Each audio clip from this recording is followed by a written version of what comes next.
Americans are still trying to process the global realignment that has occurred following the disastrous Oval Office meeting between the president, J.D. Vance, and Volodymyr Zelenskyy. What happened, they say? Are we still America, they say? Whose side are we on, they say? It's complicated.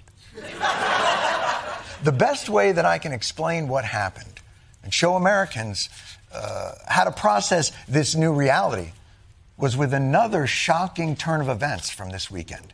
On Saturday night at the Elimination Chamber, the WWE shocked the world as John Cena turned heel, joined The Rock, and attacked Cody Rhodes.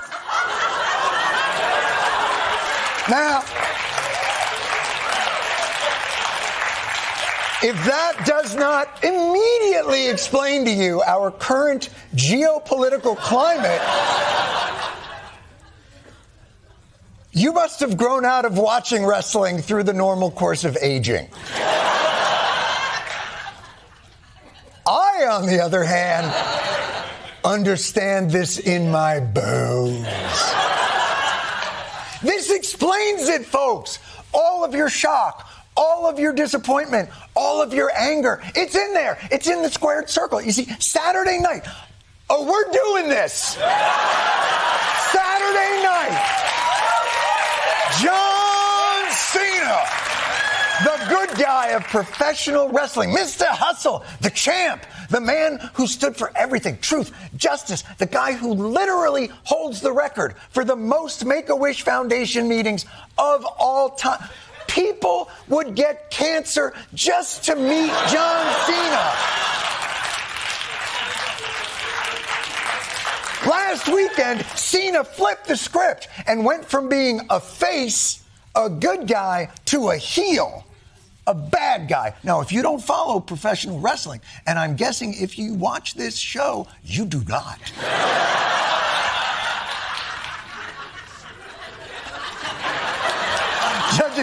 Judging from, all right. But let me continue to bore you with this metaphor. So here's what happened. The current WWE champion is one Cody Rhodes.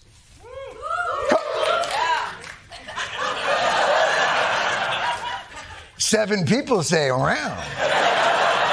Cody Rhodes is the people's champ. Unquestioned bravery. He stands in for Zelenskyy in this metaphor. A couple of weeks ago, The Rock, the now evil owner of the WWE, Putin in our story, made Cody Rhodes an offer.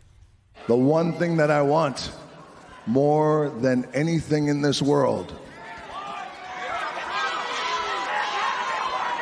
is that I want your soul.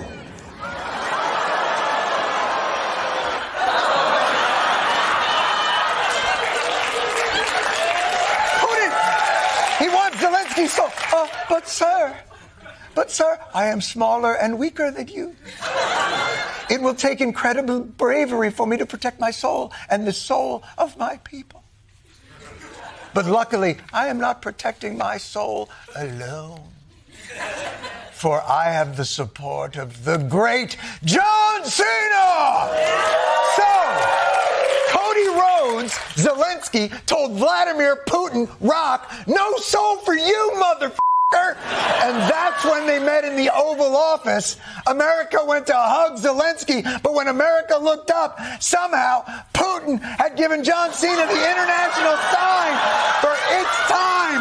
And rather than repudiate Putin, America smelled what The Rock was cooking. And through that borschte haze, America delivered the nut shot. The nut shot to the hopes and dreams of Ukrainians everywhere. And then, for no reason, America jumped on Zelenskyy and started punching him in the face as many times as he could. Too simplistic? No? This is it! Am I being too simplistic, assigning to the delicate art of realpolitik a scripted outcome? Perhaps.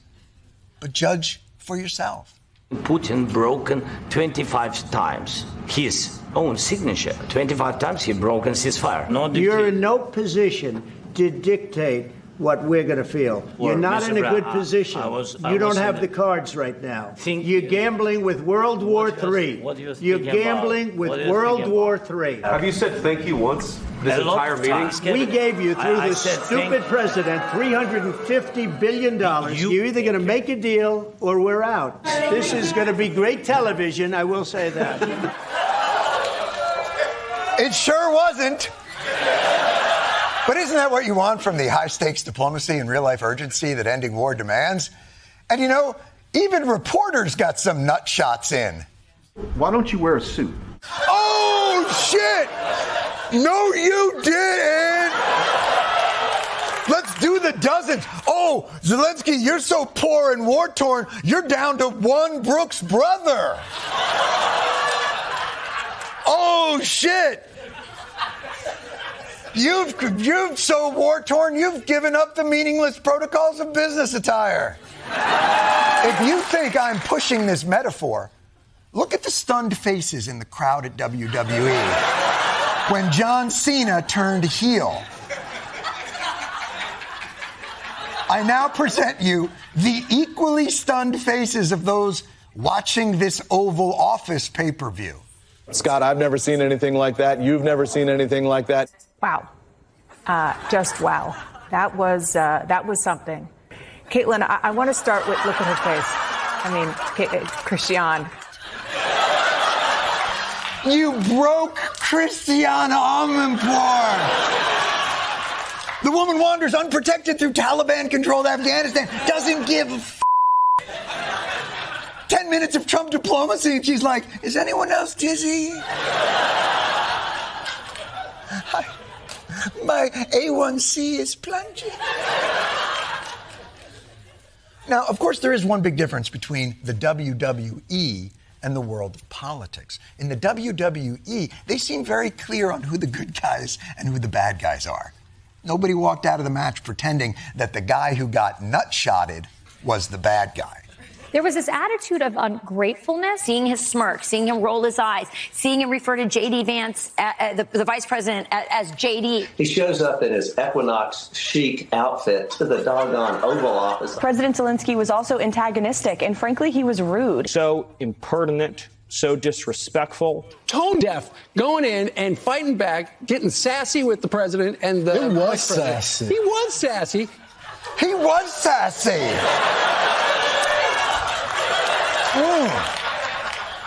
He was a real scallywag. You know what I would say if I was there in the Oval Office with him? I'd say, you better watch your tone, mister. I think it was Churchill who during World War II was roundly criticized for being a bit lippy. Excuse me, mister, we'll decide where you're going to fight them, whether it's on the beaches or not or whatever. Poor guy, Zelenskyy. His nation was invaded. He's against all odds held off a much bigger army for 3 years. And we're like, would it kill you to smile a little more? Dress a little nicer, your beautiful country, nobody would know. Show off what you got, you know what I'm talking about? Maybe some of those rare metals I've been hearing something about. But of course, if you criticize Trump's very clear hostility to Zelenskyy, and very clear appreciation of Putin as being suspicious or a repudiation of American values as they've been outlined since World War II, Trump's people quickly set up straw men north of Richmond. If there are no negotiations, what is the alternative? Another 4 years of war? We're not saying there should be no negotiations. We're just surprised at the side you seem to be negotiating for. President Trump recognizes the urgent need to end this war after 3 long, bloody years. President Zelenskyy has different aims in mind. Yeah, bullshit. I'm pretty sure everybody wants to end all. Hitler wanted to end the war, just not the way it ended. You're pretending that we have no other options. Our hearts all break for the suffering and loss and death. But you know what will be even worse? World War III. Yes, I'm sure your heart, in quotation marks, is breaking. But in your little zero-sum formulation, you are correct. Total capitulation by Ukraine, loss of all their mineral wealth, and no security guarantees is still better than World War III. For now. But you know, everything sounds better if the only other option you're presenting us is World War III. You can listen to the Amelia Perez composer freestyle another verse at the Oscars or World War III. Eventually, you will agree to hear another verse by a hair. These guys are so up Trump's ass, they can't even admit that this meeting was Russia's wet dream. The world is now watching how Trump behaves and acts when he's pressed. I thought he stood up for America, that we're a good people, we want to help you, but we're going to be respected. So I think Moscow is probably more afraid of Trump than ever.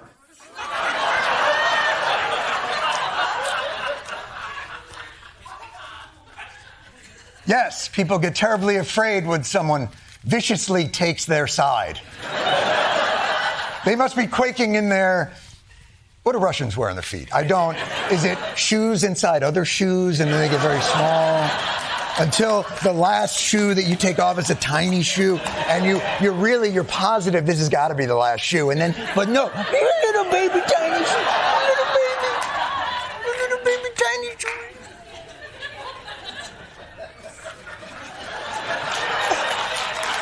No, you don't.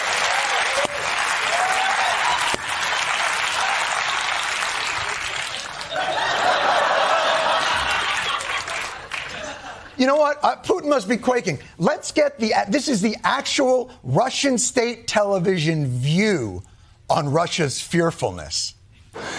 The new administration is rapidly changing all foreign policy configurations. This largely coincides with our vision. America said, do whatever you want. It has nothing to do with us. It's such a pleasure to watch. Basically, he is taking our bread and butter. We wanted to saw the Western world into pieces, but he decided to saw through it himself. Not only are the Russians not fearful, they're f***ing delighted. Do you know how hard it is to delight a Russian? There's only two ways to do it. Break up the Western democratic order or bear on roller skates. It's the only two ways. Or social media dash cam death. Three things, really. Look, none of this is to say Zelenskyy handled this meeting well. Everyone knows by now Trump's love language is subservience. If he calls your wife ugly, you praise him. If he calls you whittle, you run his State Department. And if you're a foreign leader who wants to be on good terms with America, you got to butter Trump up like he's Texas toast. British PM Keir Starmer knows how it's done. It is my pleasure to bring from His Majesty the King a letter. He sends his best wishes. It's an invitation for a second state visit. This is really special. This has never happened before. This is unprecedented. And I think that just symbolises the strength of the relationship between us. So this is a very special letter.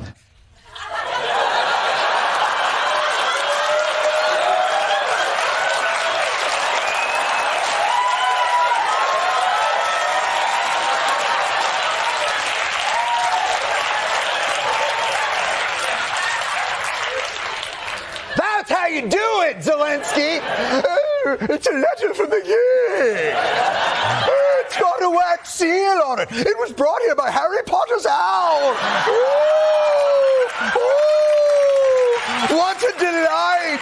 Ooh, the king is throwing you a ball. You'll be the belle of the ball, and then I'll sweep your chimney. Ooh.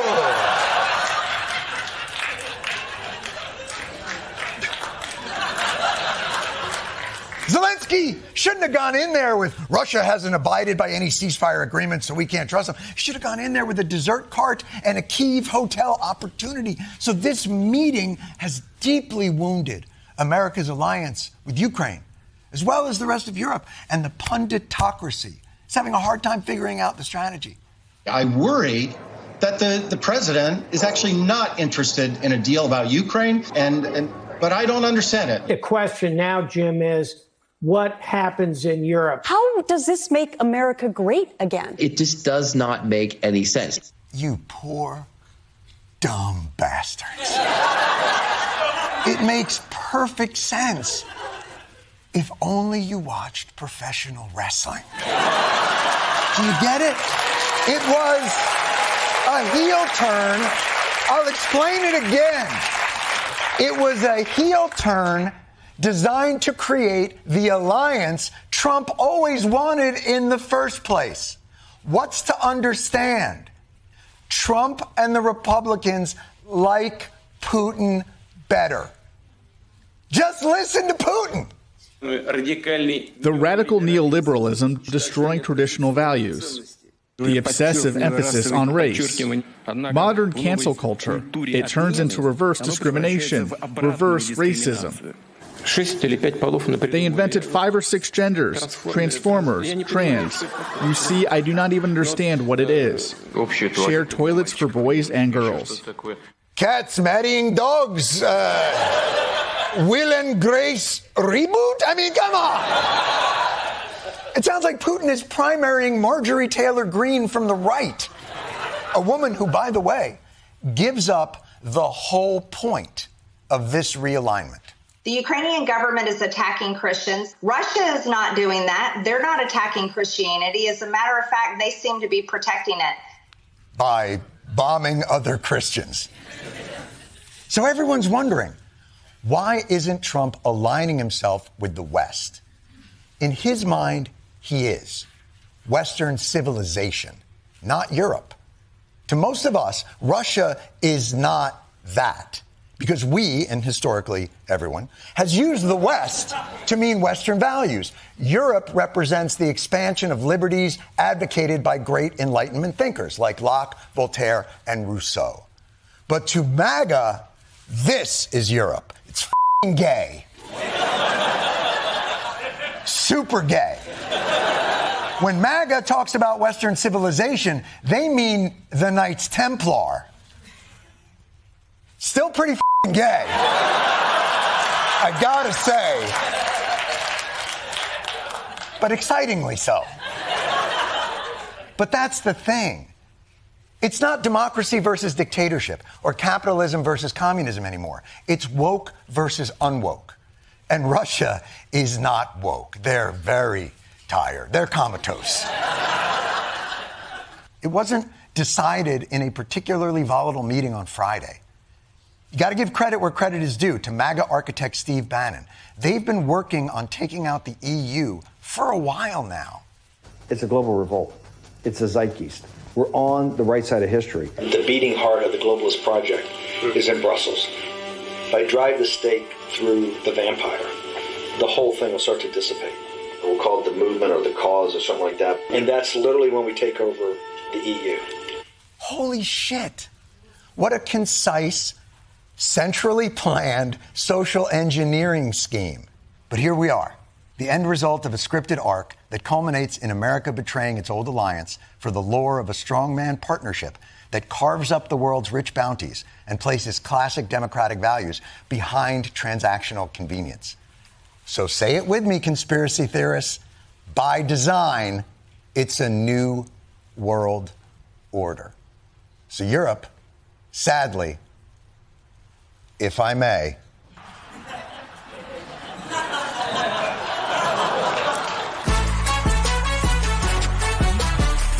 When the vice president and a high-level U.S. delegation flies in tomorrow, there will be no big grand welcome, no American flags flying in the streets, and no photo ops with locals. 85% of Greenlanders do not want to be part of the United States, according to a recent poll. Would you like to be American? Oh, no, not really. The leaders here have been clear. Greenland is not up for grabs, and the American delegation is not invited. Wow, they're holding out signs that say Greenland belongs to indigenous people. America is like, oh, you have no idea how much we don't care about that. Here's some measles. Now, I mean, Greenland does not want to make America great again. In fact, they want the opposite. The idea prompting protests, along with a different kind of MAGA hat, this one reading, Make America Go Away. Right. Make America go away. I do love the tone. It's very bitchy. I mean, they should make one that says, oh, seriously, America, just kill yourself already. Right? So basically, the people of Greenland really hate J.D. Vance in particular, which means, as always, Donald Trump is right. They really are ready to be Americans. But Donald Trump is no average world leader, and Saudi Arabia knows how to cater to a man with such refined tastes. Saudi Arabia had a McDonald's mobile truck come on site so that President Trump could have his favorite McDonald's. Perfect. Perfect. Oh, I gotta tell you, it is nice to see they got another use out of the horses once they were done with that escort. It's good to know. It's good. It's good. It's good. You gotta hand it to the Saudis, though. They know the fastest way to Trump's heart is through his stomach, out the colon, with a little bit staying behind in his arteries. You know, but not everything in the royal kingdom was to Trump's liking. Now, after they arrived, the Saudis served some coffee, but while everyone else drank theirs, Donald Trump just held his in his hand the whole time. Look at that. Look at that, right? It looks like he was waiting to give a urine sample to the nurse. Yeah, I gotta tell you, I get this. Honestly, I get it. Unfamiliar coffee on a trip is risky. One sip is all it takes to go from traveler's constipation to traveler's, you guys go without me, I'm gonna hang out in the room for a while. It's a smart move. It's a smart move, Mr. President. You don't want to throw a wrench into that perfect gut biome you've created. Now, that being said, Trump maybe regretted not taking that caffeine shot a few minutes later. Mohammed bin Salman is saying we need a resolution on a Palestinian state. And I don't necessarily recall several years ago, pre-October 7th, as that being a demand that he had necessarily stated publicly. Do you think his position has changed, or do you think the way he has expressed himself, has that changed?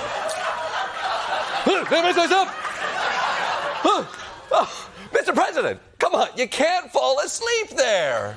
This isn't an intelligence briefing. Come on, man. Look, it's not actually a big deal for the president to have jet lag. I'm not so much of an asshole that I make fun of someone for nodding off a bit on a trip. But you know who is that much of an asshole? Joe Biden. The guy can fall asleep instantly with the press watching. Who the hell wants to sleep with these people watching?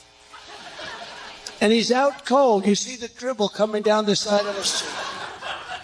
Well. Look who's sleeping now. Well. I tell you what.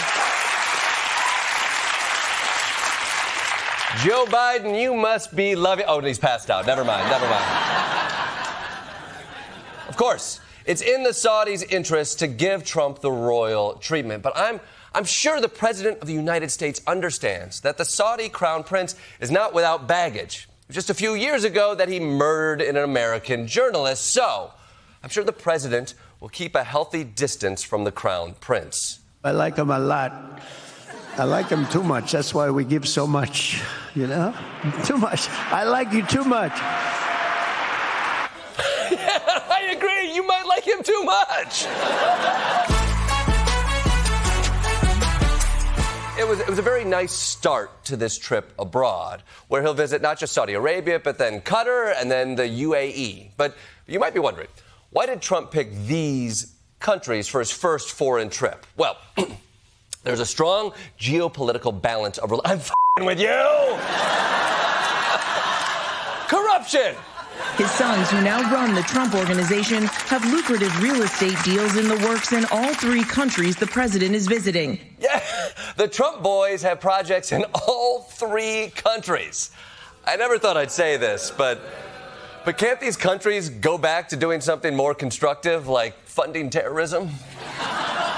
But Donald Trump doesn't see any of these business conflicts as a problem. In fact, if anything, he's taking conflicts to a new height, as in heights like the sky. We turn to the uproar over the $400 million gift from the government of Qatar tonight, a luxury 747 jumbo jet to be used as Air Force One until the end of Trump's term, when the White House says it would be decommissioned and donated to the Trump Library. Yeah, you know, I think we could stop pretending that this airplane is going to be transferred to his presidential library. This is like the news reporting your aunt is bringing her good friend Linda to Thanksgiving. They're cooter, people. That's what's happening, okay? Look, now, apart from being a security concern and a potential bribe, it seems clearly unconstitutional to give the president a gift like this. You know what? What do I know? Attorney General Pam Bondi, what say you? Attorney General Pam Bondi says the gift is, quote, legally permissible and not a bribe because Trump isn't giving Qatar anything in return. Well, there you have it, right? Trump hasn't given them anything, and it's been like 36 hours. You know what? I trust her. She's the Attorney General. You know, just a quick fact check. What did she do before she was the Attorney General? We should point out that Bondi previously worked as a foreign lobbyist for the nation of Qatar, earning about $115,000 a month. Oh, right. You know, it looks bad, but if you have to understand, that's a lot of money. And money feels good to have and to spend. So now I get it. It's getting a little embarrassing watching Trump fly around the Middle East getting sword dances and free jets. I mean, is he going to do any actual policy stuff? I will be ordering the cessation of sanctions against Syria in order to give them a chance at greatness. Well, you know what? I spoke too soon. This seems like maybe actually a good idea. You know, Syria has just thrown off decades of dictatorship, and Trump thinks the new government deserves a chance to find its feet free of U.S. sanctions. Maybe I was wrong. Maybe I was wrong about this guy. You know, he doesn't just think about himself. Syria's new president, Ahmed al-Shara, reportedly offered to build a Trump Tower in Damascus. God damn it! God damn it! I spoke too soon about speaking too soon! But hey, you know what? Good on you, Syria, whatever it takes. And you know what? PBS, maybe you could learn a lesson from this. Instead of whining about Trump cutting children's programming, have you thought of offering him a Trump Tower on Sesame Street, you know?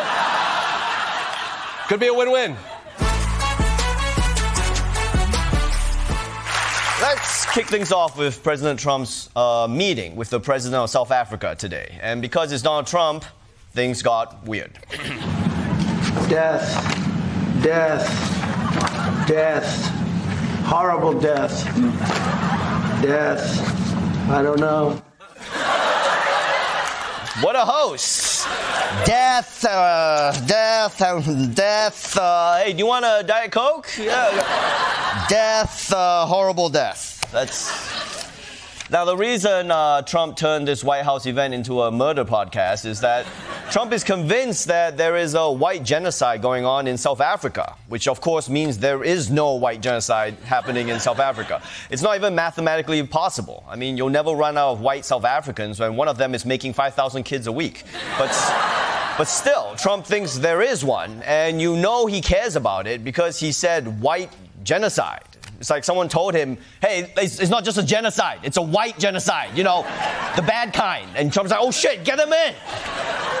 But don't worry, South African president, there's a way out of this. Qatar got Trump a plane. What sweet bribe did you bring him? I brought you a really fantastic golf book. Weighs 14 kilograms. Oh, and it showcases the golf courses in our country. Yeah, you that up. You lost Trump at book, and you definitely lost him at kilograms. If you really want to impress Trump, you should have given him one of your golf courses. Then Trump would be like, hell yeah. Sorry, white South Africans, if that's even a real thing. Thoughts and prayers. The real reason Donald Trump rushed home to Washington was to deal with the war between Israel and Iran. And the big question was he rushing home to help negotiate an end to the war or to bring America into the war. It's the most important decision a nation can make, and one that we've whiffed on for the last, 10, 20, 30, 40, it doesn't matter. The point is, it'd be really reassuring to know that the president has a clear and consistent plan. So, Mr. President, are you looking for war or a ceasefire? We're not looking for a ceasefire. I didn't say I was looking for a ceasefire. Oh, shit. Okay. He's not looking for a ceasefire. We're looking at better than ceasefire. Oh, great.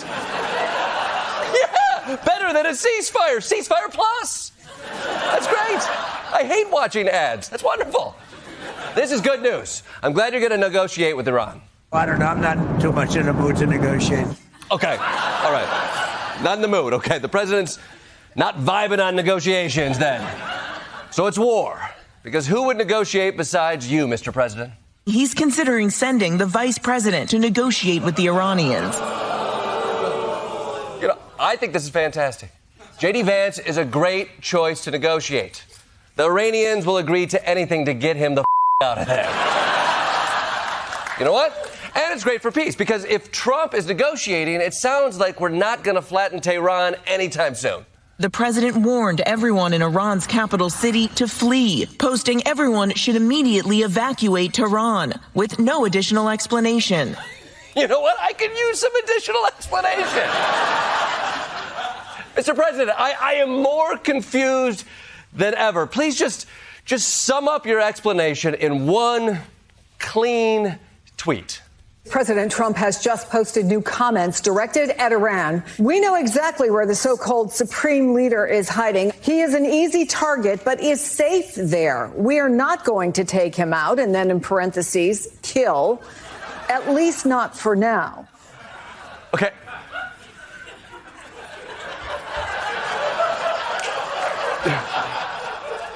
So we know where the Ayatollah is, but he's safe. We could kill him, but we won't.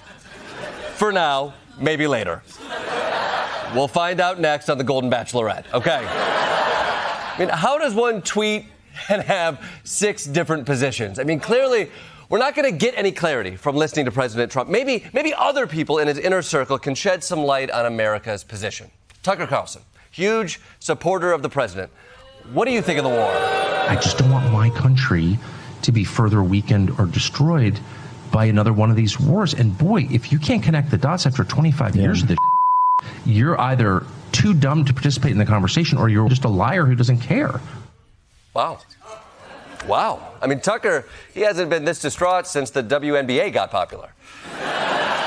Okay, Mr. President, I hope you understand what Tucker Carlson is saying. I don't know what Tucker Carlson is saying. Let him go get a television network and say it so that people listen. Thank you. Oh, snap! Trump's like, go on TV and say it, you bitch. That's right, you can't, because you got kicked off Fox News for lying about me winning the 2020 election, which I appreciate, you bitch.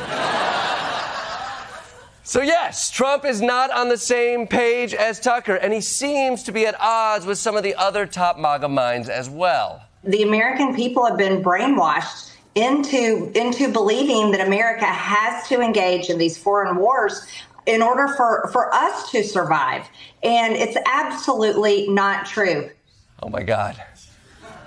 I can't believe I'm agreeing with Marjorie Taylor Greene. I'm at war with myself. And this can't be right. Keep playing the clip. I'm sure I'll find something to disagree with her on. They don't want to hear about politics. They want to be able to afford food, and they want to be able to afford gas, and they just want to have fun. For once in their life, they want to have fun. Yes, I still agree with her. For once in their lives, Americans just want to have fun. I don't want a war. I want to dance. Although, you know what? I'm pretty sure Americans do know how to have fun regardless of international conflicts. I've never gotten a text saying, hey, bro, territorial dispute in the South China Sea. Barbecue's canceled. So, doesn't seem like Trump is listening to the anti-war wing of his party. Maybe he'll listen to the anti-war wing of his own administration, like Tulsi Gabbard, his own director of national intelligence. Tulsi Gabbard testified in March that the intelligence community said Iran wasn't building a nuclear weapon. Okay, what she said, I think they were very close to having one. This is the benefit of appointing unqualified crazy people to your team. You can always be like, do you know how crazy and unqualified she is? I don't care what she said. So, Trump is beefing with the anti-war wing of his party and dismissing intelligence from his own cabinet, showing that Iran is not actually building nukes. It certainly seems to be leaning in a let's do a World War III direction. And weirdly enough, the final confirmation might be pizza. According to an account on X called the Pentagon Pizza Report, nearly all pizza establishments nearby the Pentagon have experienced a huge surge in activity. Here's why. When U.S. military personnel face a national emergency, they work late into the night and can't leave their desks. At 8:57 p.m. Thursday, the Pentagon Pizza Report reported that the closest and second closest Domino's to the Pentagon had surged in traffic. Oh my God! We're going to war! Or everyone at the Pentagon just got divorced at the same time. Look, I don't know how things are going to end, but it seems like they're trending in a bad direction. I will say this, though. If you told me after Election Day that within 4 months of Trump's presidency, I'd be staring at a Domino's pizza tracker to figure out if we're going to enter the final war of mankind, I'd have said that's about right. Up until now, Trump has justified the tariffs by saying it's to balance trade or protect national security or some other stuff he absolutely doesn't understand. But now he's just using it to help Brazilian Trump stay out of prison? A major escalation in President Trump's global trade war, with the president releasing a letter announcing a 50% tariff on imports from Brazil starting August 1st. Mr. Trump specifically pointing to the ongoing prosecution of one of his longtime allies, Brazil's former president Jair Bolsonaro. A show of support for the far-right politician facing charges for an alleged coup to overturn his 2022 election loss. The president calling Bolsonaro's trial before the Brazilian Supreme Court, quote, a witch hunt that should end immediately. Yo, what the is this? So Brazilian Trump gets arrested for trying to do Brazilian Gen 6, and now I have to pay more for coffee? That is not how it works, Mr. President. If you have a disagreement with a South American government, you don't impose tariffs. You do things the American way and have the CIA overthrow them. And it's not just Brazilian coffee we're going to pay tariffs on. There's Brazilian orange juice, nuts, jiu-jitsu moves, and don't forget Brazilian butt lifts. That's right, with 50% tariffs, there's going to be a lot of people in America walking around with just one giant ass cheek.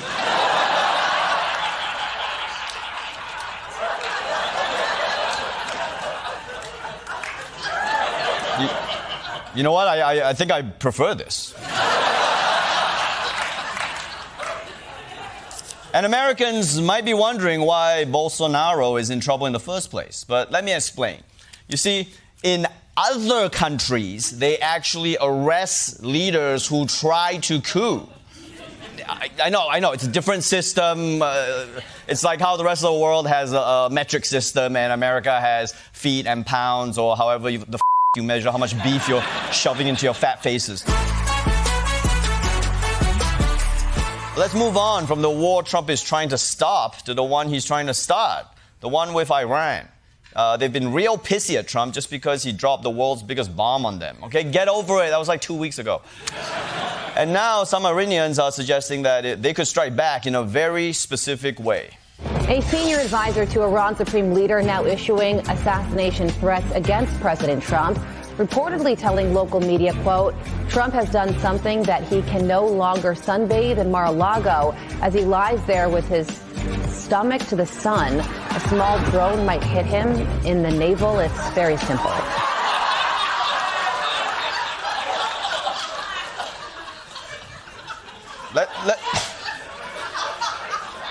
Let me be clear. This isn't just an attack on Trump. It's an attack on all of America. Because now we all have to picture him with his bare belly glistening in the sun. Okay. No. I'm just kidding. You don't have to picture it. I'll show you. It's beautiful.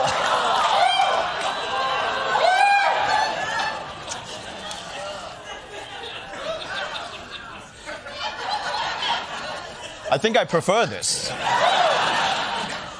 Is this really a threat, though? What, you're gonna hit his navel with a small drone?